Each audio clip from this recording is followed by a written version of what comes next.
হাসনাবাদে বাড়িতে বিস্ফোরণের ঘটনায় বিজেপি কর্মীকে গ্রেফতার করেছে পুলিশ। ধৃত দিলীপ দাসের দাদা নিমাই দাস বিজেপি নেতা। ধৃত বিজেপি কর্মীর বিরুদ্ধে বিস্ফোরক আইন সহ একাধিক ধারায় মামলা রুজু করেছে পুলিশ। শনিবার নিমাইয়ের ভাই দিলীপ দাসের বাড়িতে বিস্ফোরণ ঘটে।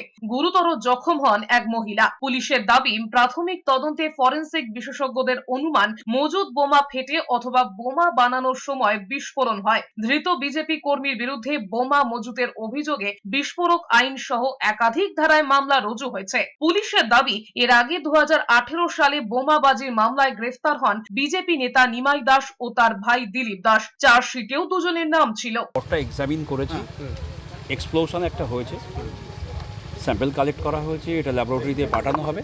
আপনার এক্সামিনেশনই বলা যাবে এটা কী হয়।